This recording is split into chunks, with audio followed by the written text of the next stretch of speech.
Hello, and welcome to Controversies in Church History.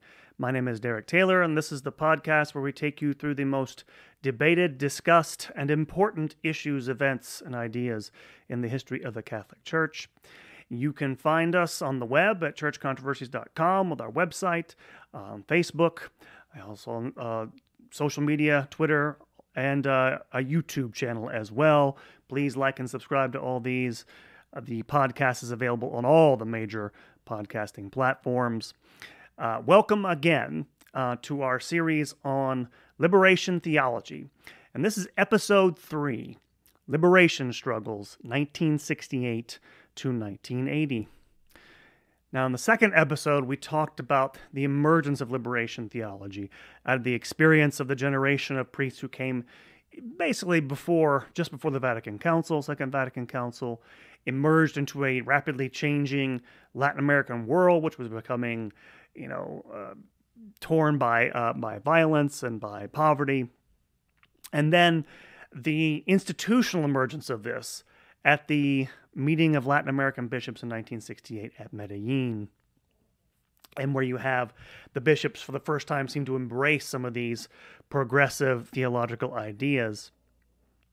Now, in this episode, we're going to talk about how there's both progress but also opposition to this new movement. And I want to start out talking about the political situation again as you get into the 1970s in Latin America. Because in the 1970s, you're going to have the left on the march in Latin America. You're going to have guerrilla warfare erupting in a lot of places. Places like Uruguay. You're going to have late 60s, early 70s, a group called the Tupamaros emerge. And the Tupamaros were students, young professionals in the late 1960s who started out doing sort of Robin Hood, robbing banks, stealing from food warehouses and giving to the poor type stuff, and graduated to political kidnappings and assassinations in the early 1970s.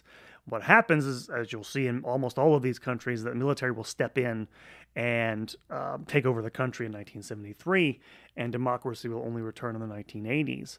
And just to give one little fact here, later on in the 2000s, a member of this group, the Tupamaros, will become president of Uruguay. He was a high-ranking member of this, you can call it a guerrilla group, a terrorist group, it's all the same thing. He'll introduce as president of Uruguay same-sex marriage and abortion rights. So this is where you're coming from in terms of, when I say left, I mean left. In places like Peru, you have the emergence of the Shining Path by the end of the 1970s. Shining Path was a intellectual movement, a branch of Marxist parties in Peru in the 1960s. Mostly professors at universities, but they were so obnoxious to the other Marxists and communists there, they more or less got shut out, and they left to go organize in the countryside. By the end of the decade, in the 1970s, they had become a militarized, and this is unique in the Western Hemisphere, a Maoist, guerrilla organization. They started launching a series of attacks. I'll talk a little more of this next time in the 1980s. And then finally, just one other example of this, because it happened in a lot of countries. You have the rise of a group in Argentina called the Montoneros. And they actually were a left-wing Peronist group. You remember Juan Perón, the great populist leader of Argentina. He left a legacy on both the left and the right. And you had this left-wing Peronist group that also began in the 1970s doing political kidnappings, assassinations, blowing up buildings, sometimes with people in them, hoping to destabilize the regime. Perón was brought back in 1974, but he expelled them from one of his parties, apparently. But they continued their attacks after he dies until the regime falls in 1977.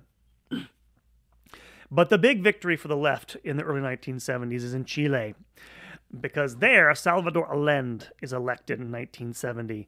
You have a really tight election where the two Christian Democrat candidates split, and by a very slim margin, Salvador Allende, who is an open Marxist, gets elected. I believe he was the only one ever elected, if I'm not mistaken. Maybe I'm wrong.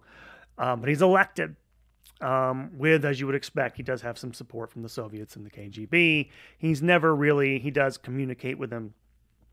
He's not necessarily totally their man, but they're supporting whatever socialist or Marxist they can do in in Latin America at that point. And all this leads to, and this is where I'd lead in here, to military personnel across Latin America stepping in and taking over regimes. You have the end of anything like democracy in most countries in Latin America in the 1970s. I want to say only like 3 or 4 countries still have anything like elections during the 1970s. 2 famous examples are in Chile in 1973. Augusto Pinochet takes over, begins brutally suppressing all opposition to the regime. Thousands of people disappear during the regime. Still don't know exactly how many. These are brutal, right-wing dictatorships. Their goal is to wipe out subversives like those left-wing terrorist groups. Same thing happens in Argentina in 1977. The military steps in, and they conduct what is sometimes called the Dirty War. It lasts for about 6 or 7 years till 1983, where, you have people being, shunted off to prison, taken in the middle of the night, disappearing. About 30,000 people is the number I have for Argentinian war. Real brutal regimes here. And finally, I'll mention one last one toward the end of the 1970s. It had been brutal for a while. The Somoza regime in El Salvador had, essentially guerrilla groups out running around trying to hunt down subversives in the late 1970s. And famously in 1980, one of them gunned down the Archbishop Oscar Romero while he was saying Mass. The same time, I think in the same year, I think shortly thereafter, another group of this, run by this regime, raped and killed 3 nuns, as well as their housekeeper and their daughter. So really violent, brutal, repressive regimes. And so this is the kind of push-pull you have in Latin America in the 1970s. The only triumph that the communists have all throughout this decade is in one place. That'll be in Nicaragua. The Soviets tried to influence regimes all over Latin America. I mentioned Chile was with their best success, but they attempted this in Peru, in Bolivia, Costa Rica, Argentina, Panama. Nowhere basically they have a lot of success, even though they made contacts with all those regimes, the KGB. The one place they did was the Sandinista, another Sandinista group in Nicaragua. In 1979, attempted a daring hostage, took the entire Congress of Nicaragua hostage. The next year, with aid from the Cuban and Soviet governments, training and aid from them, they took over. They literally forced Somoza and forced the regime into exile and took over. And we'll come back to this next time, a little bit here, but also in the 1980s. This is, of course, a huge thing. If you're from America and you're old enough to remember this was a big thing in the 1980s when Ronald Reagan was president. So you have this state of, brutal guerrilla warfare and violent repression by governments setting the backdrop for a lot of what's going on in the 1970s. So it's in the midst of all this that liberation theology as a movement comes into its own. And they begin to embrace, right after Medellin in 1968, because that's the takeoff point for it, something called dependence theory. This is a theory was devised by a Latin American economist back in the late 1950s, but this is the idea that Latin America was poor, or impoverished countries were poor, because they were on the peripheries of global capitalism. And it was basically the domination of global capitalist powers like the United States that was causing this, and that they had to liberate themselves from this. This is part of what plays into their liberation theology. And so you had that triumph at Medellin. However, most of the liberation theologians knew that it was only a first start. They got a few things in those documents that kind of, if you read them, they don't sound that radical. Again, I mentioned this on the last podcast, that a lot of this they meant to sort of interpret or take away from those documents and use as a practical basis. Use the authority of Medellin for this, which they did.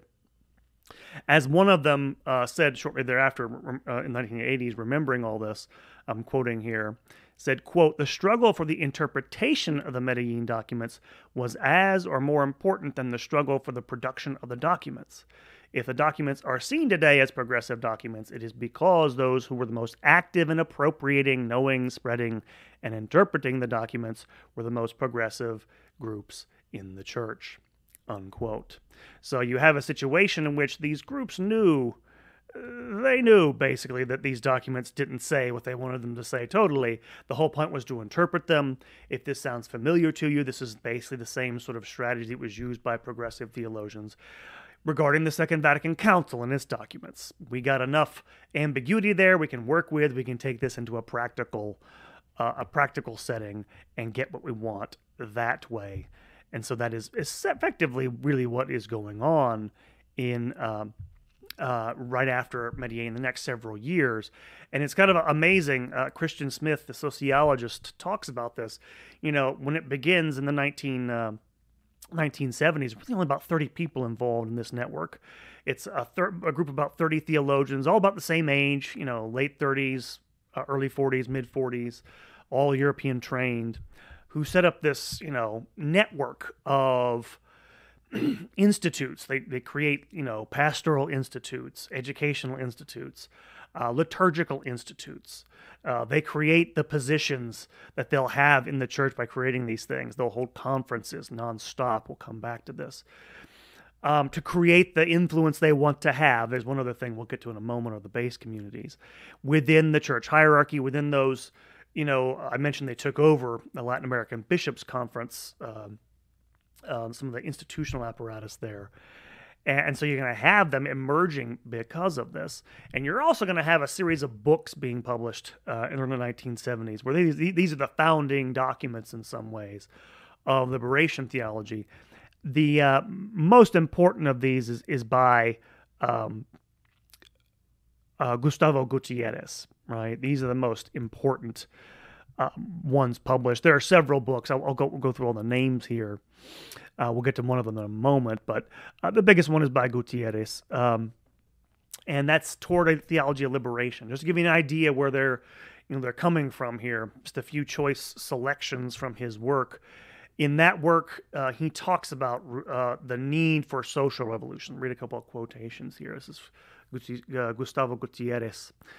I'm quoting here, quote, "Only a radical break from the status quo, that is a profound transformation of the private property system, access to power of the exploited class, and a social revolution that would break this dependence," again, dependence theory, "would allow for the change to a new society, a socialist society, or at least allow that such a society might be possible," unquote. And they conceive of, and Gutierrez conceives of, all, not just Latin America, but all of history has to be conceived this way. Another quotation here, quote, "To conceive of history as a process of the liberation of man is to consider freedom as an historical conquest. It is to understand that the step from an abstract to a real freedom is not taken without a struggle against all the forces that oppress man. The goal is not only better living conditions, a radical change of structures, a social revolution, it is much more. The continuous creation, never ending, of a new way to be a man, a permanent cultural revolution," unquote. And he talks about this in very wide terms, but he also specifically mentions Latin America. We talk about here, he says this here, quote, "With regards to Latin America, in Latin America, the church must place itself squarely within the process of revolution, amid the violence which is present in different ways. The church's mission is defined practically and theoretically, pastorally and theologically in relation to this revolutionary process," unquote. He never comes out and says the church has to participate in violent revolution, but he comes pretty close. Seems to suggest it at certain points. And he associates this, by the way, with Christ. Another quotation here, quote, "For Jesus, the liberation of the Jewish people was only one aspect of a universal, permanent revolution. Far from showing no interest in this liberation, Jesus rather placed it on a deeper level with far-reaching consequences," unquote. And then finally, in talking about the world in terms of this, again, it's essentially a Marxist conception of the world. Revolution of the oppressed against the oppressors. constant struggle, class struggle. I'm not going to go through all this. He also calls the church to account. This is the other thing that's going to get opposition to arise to this. Basically, implicates the church. You're either on the side of the oppressed or you're not. And almost all of these theologians accuse the church of having in the past on the side of the oppressors. Let me read the quote here, last one. In Latin America, to be church today means to take a clear position regarding both the present state of social injustice and the revolutionary process, which is attempting to abolish that injustice and build a more human order. The first step is to recognize that in reality, a stand has already been taken. The church is tied to the prevailing social system. In many places, the church contributes to creating a quote-unquote Christian order, those are his quotation marks, by the way, and to giving a kind of sacred character to a situation which is not only alienating, but is the worst kind of violence, a situation which pits the powerful against the weak, unquote.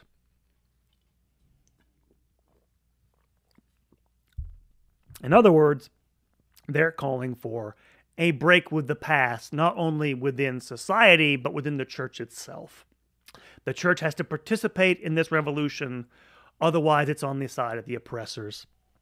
And this will take the practical form, by the way, of, again, lots of priests and especially religious participating in politics in left-wing, sometimes openly Marxist, communist, socialist politics. In 1972, for example, in Chile, just before the year before Allende gets run out, a bunch of priests in Chile form Christians for Socialism, and so you're going to have this, almost identical, more or less almost identical identification of Christianity with socialism on the part of some of these thinkers. Now, having said all that, you are also going to have pretty quickly develop some opposition to this. By the 1972, at the latest, you're going to have critics of this process. I'll mention 3 names. You don't need to do all these names. The 2 most important are one, a Belgian Jesuit from Chile, but Belgian by birth, Roger Vekemans, who left Chile shortly after the election of Allende in 1970, who will be very crucial for, he'll write a series of articles opposing this, trying to expose what it is. And then Alfonso López Trujillo, who is a bishop who became a member of the CELAM conference, the Conference of Latin American Bishops in 1972, will be a tireless opponent, and I'll come back to him. He's probably the most important name to know. Although even by 1974, you're going to have people who are otherwise sympathetic start criticizing him. A Protestant theologian, for example, Jürgen Moltmann, he writes his criticism of another Protestant liberation theologian, but he'll write an essay criticizing liberation theology as, quote-unquote, seminary Marxism, and kind of dismisses it for what he thinks of it as its parochial nature.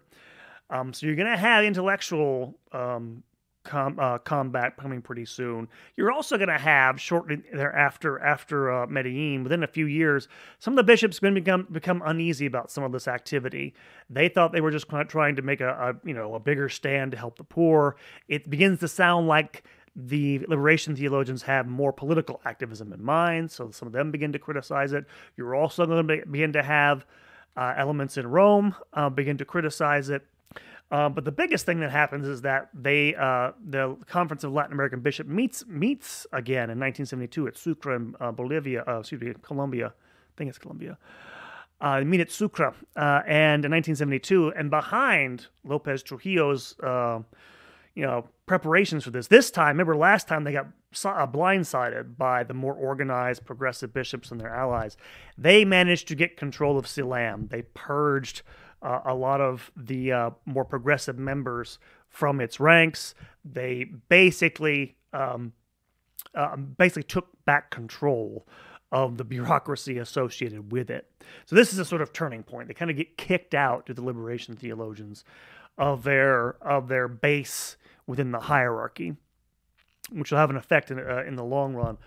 But at the same time, it doesn't necessarily undermine their position. In fact, what's going to happen is after 1972, as I already mentioned, you're going to have these dictatorships take over everywhere. And there's going to be persecution, I should mention, in all these countries of the church by these essentially right-wing governments. And it's pretty brutal in many places. In Argentina alone in 1977, 17 priests were killed, and a bishop who was critical of the regime died in a suspicious car accident. Arrests, torture of priests was fairly routine in a lot of these countries. And to be fair, there were attacks on some of these liberation theologians and their followers. One witness talks about how in Guatemala, the police would shoot anyone they caught with Bibles that had passages, shoot and kill them, by the way, who owned Bibles with passages from Exodus or the prophets underlined. And the reason why is because those passages were key texts for liberation theology and their followers, whom they identified as subversives. One theologian, my name Henrique Dussel, I want to say he's Brazilian, I can't recall, had his house bombed. Helder Camara, the Red Bishop, or one of them, went through 15 assassination attempts. They never got him. So you do have attacks on priests. You do have attacks on these liberation theologians. I mention all this partly because, again, this is a real problem here, the repression. Sometimes liberation theologians would invoke, to justify violence, they would invoke the authority of Thomas Aquinas, right? Because Thomas Aquinas in the Middle Ages, at least in some of his works, said it was okay to overthrow a tyrant. They were not being hypocritical in that or anything like that. They really were in situations that, you can say, well, however it came about, maybe left-wing guerrilla groups helped start it. These are brutal regimes. And in fact, these methods of all these countries began to push more neutral bishops into the camps of the liberation theologians who were actively opposing the regime. You're like, hey, these regimes are brutal. They're punishing us. You're going to go along with the people that are trying to oppose them. And so from 1971 to 1978 or so, you're going to have a bunch of different bishops in a bunch of different countries issue pastoral letters of protest against these regimes, all of them using the word liberation and, quoting themes from these theologians. Literally dozens of them are issued within a, better part of a decade. And so this actually gives, the repression in a way, gives a second wind to the liberation theologians. There's a second generation that comes to the fore in the early 1970s. One of the name you may have heard of, Leonardo Boff, is one of the most important. Another Brazilian theologian who studied with Karl Rahner at the University of Munich in the 1960s, published a dissertation in German in 1972 called The Church as Sacrament from the Point of View of Secular Experience. You can kind of get a sense of where he's coming from the title there. Most famously, in 1974, he publishes a book, or I guess it's 74 in English, I think it's 72 in Spanish. Let me see. I have the date there. Yeah, it's 72, originally published in 72. More famously, Jesus Christ Liberator, which, as the name kind of implies, he basically sees Jesus as a political revolutionary and a social radical in his commitment to the poor and the oppressed. Again, themes that you probably are familiar with from other places. Boff puts, need for human liberation above dogma, puts, dialogue ahead of, you get the idea. I'm not going to go through all this, but it's fairly clear where all this is going. And he was born, by the way, in 1938. Still alive, Leonardo Boff is. As is the second name here, John Sobrino, a Spanish-born Jesuit who kind of made his name actually collaborating with Oscar Romero in El Salvador. Already mentioned him. Romero he's been canonized as a saint now. He's one of the first people, was Sobrino, to claim Romero for liberation theology. I don't think that's actually true. I know liberation theologians of this day try to claim Romero because he's so beloved. Don't think he ever formally joined the club, even though he echoed some of their themes in some of his homilies and pastoral letters. But he's the first one, I think, one of the people to write a book about him in 1981, calling him a saint and a martyr. And so he's definitely in the second wave. And then finally, one I have to mention in detail here, Ernesto Cardenal. from an upper class family in Nicaragua. He was known, he's dead now, he died in 2020, was a poet as well as a priest. Got himself educated in New York City in literature. He actually took part in an abortive 1954 revolution against the Somoza government in Nicaragua, which failed. Many of his collaborators were killed. He went into hiding. In 1956, he actually experienced what he called a conversion experience, and he went to a study at a monastery, a Trappist monastery in Kentucky, the Abbey of Gethsemane. Maybe that's ringing bells with you. Yeah, that's that monastery, the monastery of Thomas Merton, where he studied for 2 years in 1957 before illness forced him to go back to Latin America. And eventually he gets ordained in 1965. He founded a community, a sort of quasi, I guess, monastic community on an island in Lake Nicaragua, where he spent the better part of the next decade. But he has a second experience which changes him, which is a visit to Cuba in 1970. Meets Fidel Castro, abandons his earlier pacifism, and convinces him revolution is necessary in Nicaragua. And from then on, he becomes involved with the Sandinista movement, acting as a spokesman. I don't think he ever fights with them, while others of his community fight with them, actually fight and die with them. And so when the Sandinistas take over in 1979, he becomes Minister of Culture. Well, he's still a priest with the Sandinista government, the communist government. As does his brother, who's also a priest, becomes a member of the government. So you're having, this second generation come about, which is even more radical in some ways, is my point, than the first generation. And while finally you also have the growth of base communities. So while initially they lost their foothold in the bishops' conferences there, at least in the Latin American structure, many of the institutes associated with it were still staffed with sympathizers. Many parish clergy and religious also were influenced by it and supportive of it. So they kept their strength up this way, despite opposition from many bishops who remained more conservative. Most especially, the base communities were crucial. The base communities were booming by the 1970s. By the end of the 1970s, some 200,000 existed in Latin America. And again, I'll reiterate this. Not all of these base communities were vehicles for liberation theology, but many of them did. What happened was, liberation theology supporters would conduct training courses for what they called animators, community animators, animadores, whom they would send into parishes with the goal of stimulating, and I'm quoting here, quote, a new and more radical religious consciousness within those at the base, unquote. And the main event in these base communities for these liberation theologians were weekly meetings where they would read the Bible, or read passages from the Bible, lay people would, and interpret those in the light of the events and experiences of the community and how they related to them. And you can kind of see how easily that could be easily bleed into activism because, and this is one of the things I would say is a good thing about the base communities, during these periods of repression in these countries where censorship is almost universal, these are the only centers of opposition, basically, to the government. And so you can see how this bled into not just opposition to the government, but to propagating Marxism and stuff like that. Although I should point out, a lot of these base communities never succumbed to this. So again, don't want to totally identify them with that, but they did try to do that, and that's where they had a lot of support. They also had a lot of support institutionally from religious orders, sympathetic religious orders, above all the Jesuits. Orders like that couldn't be as easily controlled. Rome couldn't as easily control them as they could the bishops. And besides this, they still kept creating new institutes.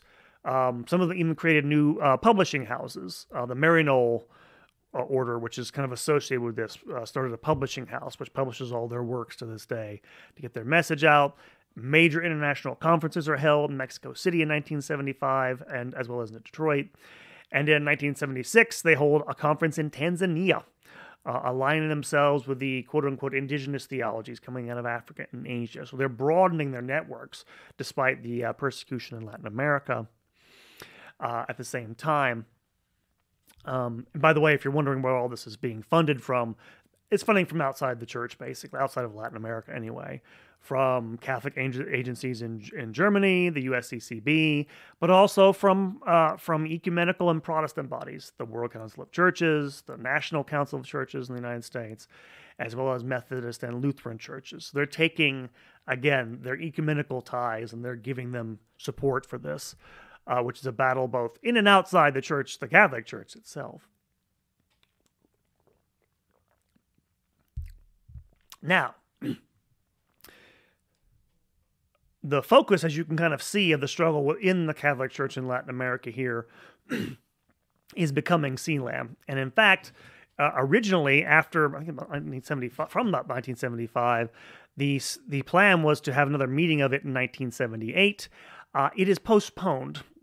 It's postponed because of the deaths of first Paul VI and then John Paul I shortly thereafter in 1978. And what's going to happen is you're going to have a battle go on to try to get control of this next meeting. And in fact, the conservative opposition is going to be much more organized for this. In fact, Alfonso Trujillo manages to select most of the participants for the next conference. Himself personally, most of the rest of the bishops were chosen, and virtually all of the major liberation theologians were shut out from its proceedings. And only about 80 progressive, quote-unquote, bishops were actually allowed to attend. And so this is one tactic they use to these opponents of theirs. However, the liberation theologians will, in order to fight back, they'll do a couple of things. One, they'll hold their own sort of press conferences and little meetings outside the conferences themselves. And they will also liaison with their friends who are bishops in the conference itself. So again, they maintain some sort of ability to oppose what's going on. At the same time, this is probably the most important thing here, critics led by Trujillo begin to develop a line of argument that's going to eventually help undermine liberation theology, and that is to try to reclaim the concept of liberation from those liberation theologians. Their main thrust, and I have to say this about Trujillo, even some of his critics among the liberation theologians recognize this. Trujillo did not condemn every single instance of liberation theology. He recognized that there is a biblical idea of liberation, which, yes, does have something to do with liberating the poor in a social sense. This is pretty obvious if you read the prophets, if you read some of the Old Testament. There is something of that there. However, the criticism, this will be the big thing here, is that by focusing on social revolution so much, they turn the Bible and the faith into a vehicle for political revolution. And they basically submerge the supernatural elements of liberation from sin and death. And they'll also criticize, he and another participant at the upcoming meeting, which is at Puebla, by the way, in Mexico. So there's preparations for the meeting in Puebla.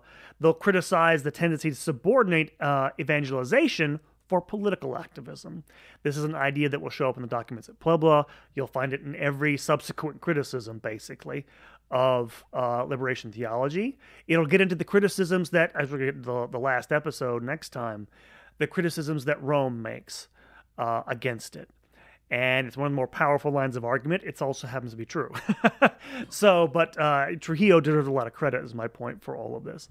The other thing that, of course, changes things by the end of the 1980s, this is what I'm getting to at the end here of this episode, is, of course, the election of John Paul II. Paul VI had never been a liberation theologian, but he was a man of the left. Paul VI, Papa Montini, is a left-winger, and he was a humanist at heart, and so he had some sympathy, a lot actually, a lot more than anybody else in Rome had for the liberation theologians. Well, as I'm sure you know, Karol Wojtyła had a very, very different view of anything inspired by Marxism. Of course, coming as he did from Poland, which had been taken over by the Soviets after World War II, had installed a puppet government in Poland, labored under the totalitarian regime in Poland, hated Marxism and had nothing to do with it. This is a big turning point in a lot of ways, is the point. And that we'll see, it's kind of the beginning of the end, actually. They didn't know it at the time, but it will be the beginning of their downfall. And so you have these battles occurring. I'll come back to John Paul II in a second, but you have these preliminary battles about what the conference is going to talk about, the Puebla meeting of CELAM. And in fact, the conference under the leadership of Trujillo, publishes a green book at pre meetings in 1977, which outlines a very conservative, anti-liberation theologian agenda, which liberation theologians criticize for, quote, ignoring the poor and the need for a new society, unquote. Trujillo writes a response, claiming that the Green Book only ignores the poor if you equate that with Marxism, basically. And in fact, the liberation theologians have been organizing for Puebla since 1976, and they're going to have some influence on the meeting. They're going to be, outside the meeting, there are going to be demonstrations for and against liberation theology, which is going to draw a lot of attention to the proceedings. And I should mention this. Until 1979, most people outside of Latin America would not have known what liberation theology was. It was very much a Latin American phenomena. The only people who would have known would have been the friends of those theologians themselves in other countries. Puebla changes that. Cameras will come there, and one of the reasons for that is that John Paul II comes to open the proceedings. And so you have all the world's media coming to see John Paul II. You're going to have a bunch of people, some 25 million people, Puebla's in Mexico, come to see him when he goes there to open the meeting. And this is, again, probably the first time many outside of Latin America had ever heard of it. So it brings it to this attention. So it raises the stakes in that regard. And when he comes there, John Paul II gives a speech to the assembled bishops in which he echoes many of the concerns of liberation theologians, their support for the poor, their need to be, relieved of oppression, the need for social justice, the need for regimes to respect human rights, right? This is in the context in which these brutal regimes are, they're brutalizing people in the name of, order, state security, and stuff like this. So this is one of his themes. But he also, in the same speech, condemns what he calls, quote unquote, rereadings of the gospel that turn Christ into a revolutionary. He also criticizes the tendency of theologians to identify the kingdom of God with the secular world and efforts to reduce liberation to political strategy. While at the same time denying, and here I'm quoting from his lecture itself, denying Christian liberation's deeper meaning, which according to John Paul II is, and I have here a quote, liberation from sin and the evil one, unquote.